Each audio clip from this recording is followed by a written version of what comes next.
Hey everybody, in order to kind of get ahead of our lesson, I was going to try to introduce it here through a video. This lesson connects all the way back to the first unit when we were talking about how graphs move around, where you can translate from side to side and up and down. So we're going to talk a little bit about another form of parabolas that show the exact same thing. If you remember, we did graphs of like y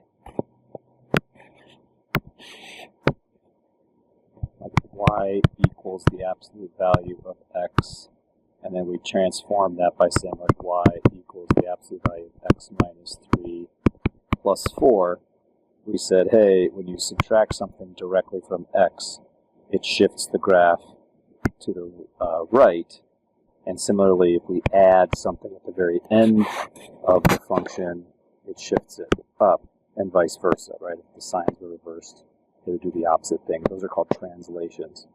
So we're going to talk about that with quadratics, and we actually already did this at the beginning of the year, right? The exact same relationship is true of quadratics. We started with the equation y equals x squared and showed that it was essentially this parabola shape. You've already done that.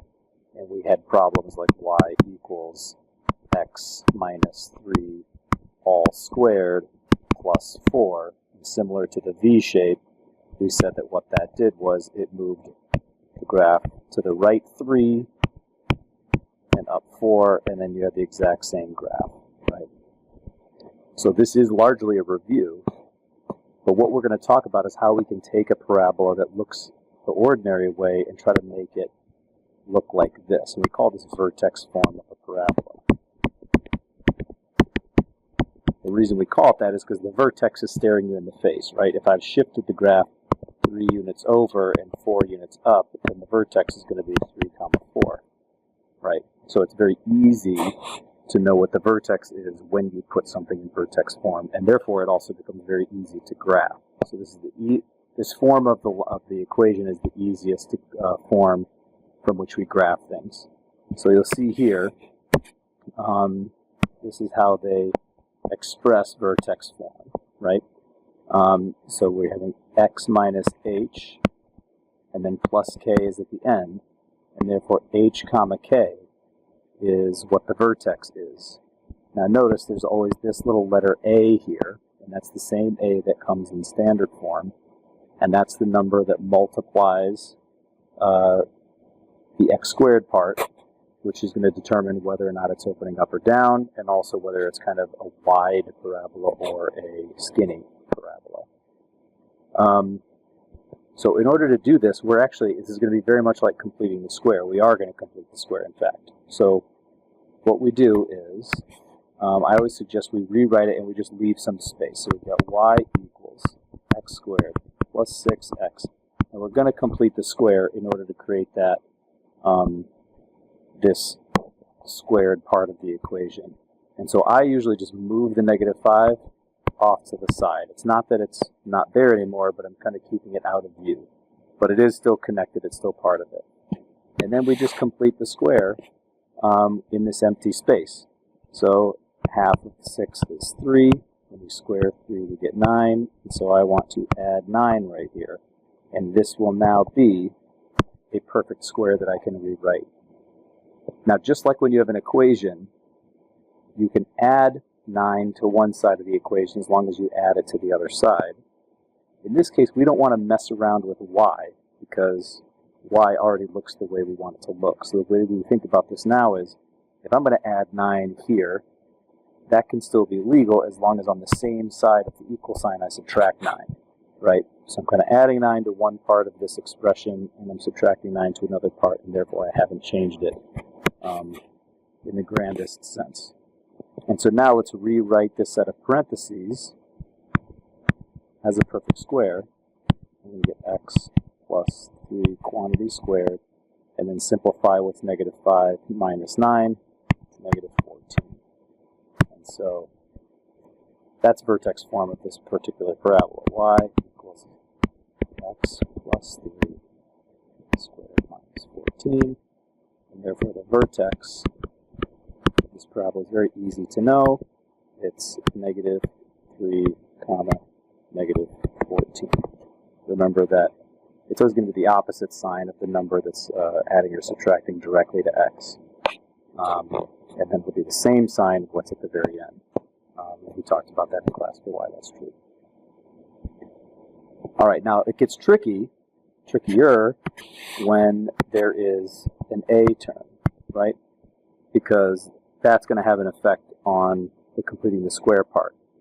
So in this case, we are actually going to factor it out so that we can complete the square properly. So let's say y equals -2, and again, leave plenty of room, and go ahead and just leave the -3 on the outside. We're just going to worry about it later. So if I factor -2 out of this first term, you get positive x squared, which is what we wanted. That was the goal. Now look at this middle term. We're starting with 8x. If I factor out a -2, factoring is just dividing, right? So we say, all right, I factor out a -2, that's dividing by -2, so I'm going to end up with -4x. And then this space, I'm going to leave it alone for now, okay? I haven't changed anything. Now this -3, I'm not factoring the -2 out of it, so it just stays by itself, right? This -2 is multiplying by the parenthesis, so everything on the inside had to have a -2 factored out, but the -3 isn't in that parenthesis, so it's not being affected by that. So let's complete the square.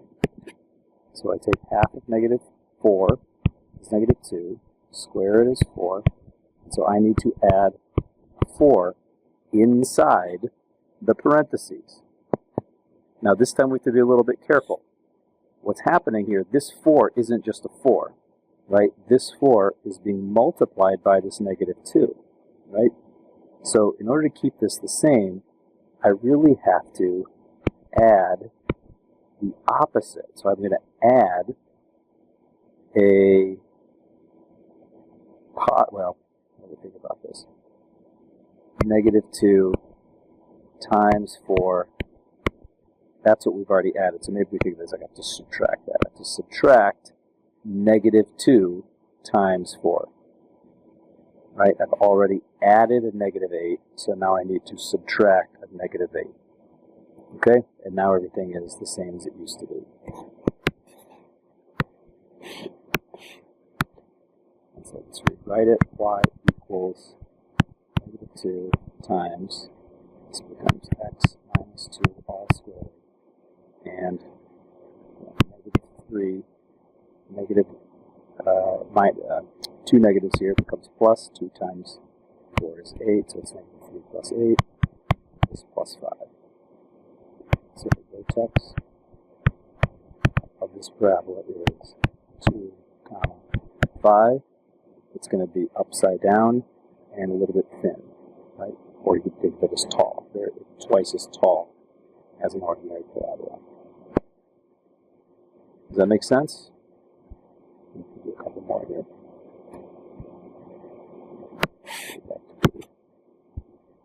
X squared plus 4x, leave some space, plus 6. Complete the square. So half of 4 is 2, square root 2 is 4, and 2 add 4 right here. Right, we keep it the same, and we just subtract the 4. Essentially, this is in parentheses. So y equals x plus 2 all squared plus 2. Vertex 2, 2. Make sense? This will be one of the hard kinds. So y equals, factor out that 2, x squared. I need this 12x inside the parenthesis. But when I factor out a 2, that 12 is going to become a 6x. And then the 17 we just leave on the outside for a second. Right? We're not going to play around with it. And now we need to complete the square on the inside. I divide 6 by 2. That gives me -3. -3 squared is 9. So I'm going to add 9 inside the parenthesis.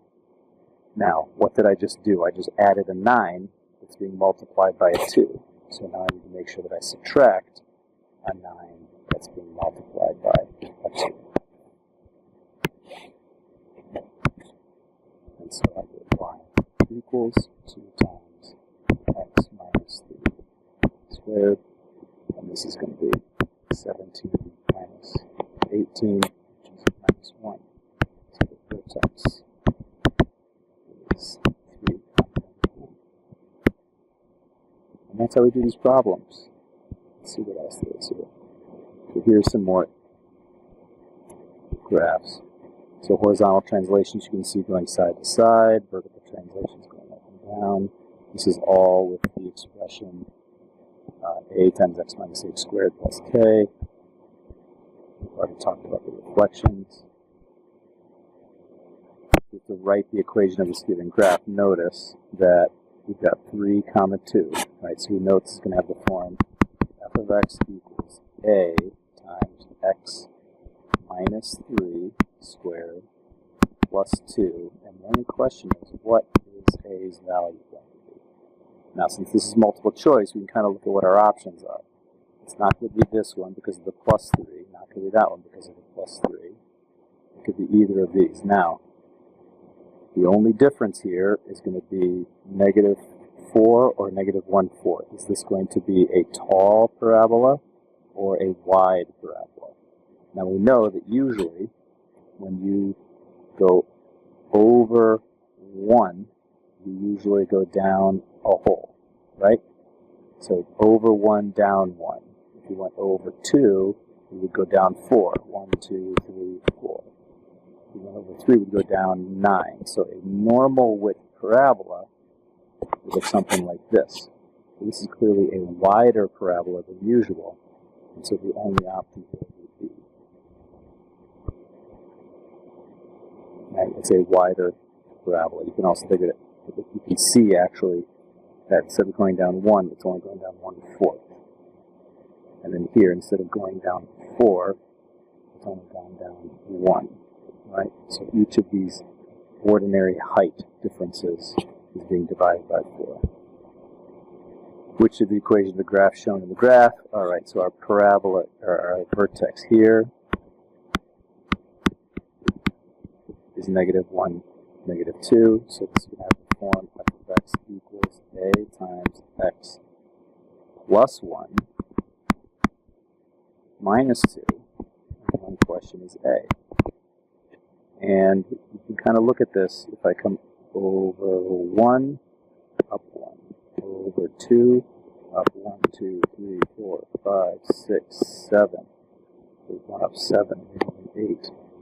So this is going to be a taller parabola. X plus 1 can't be this, can't be this. It's got to be one of these two. So 3/5 or 5/3. Is this taller than usual or shorter than usual? Well, if I went over 2, I should only go up 4. 1, 2, 3, 4, it would be here. So A has to be larger than 1. It can't be smaller than 1. So H is going to have the answer.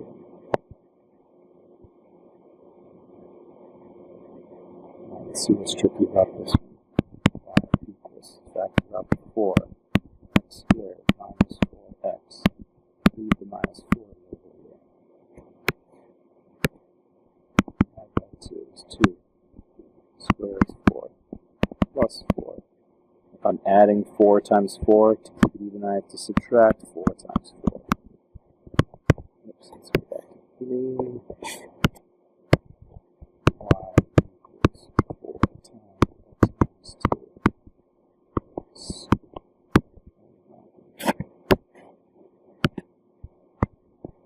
Squared. This is -40 minus 16 minus 56. And then we have to actually graph it. Okay. We have to go over 2. We have to go down 56. And we just have to go 10, 20, 30.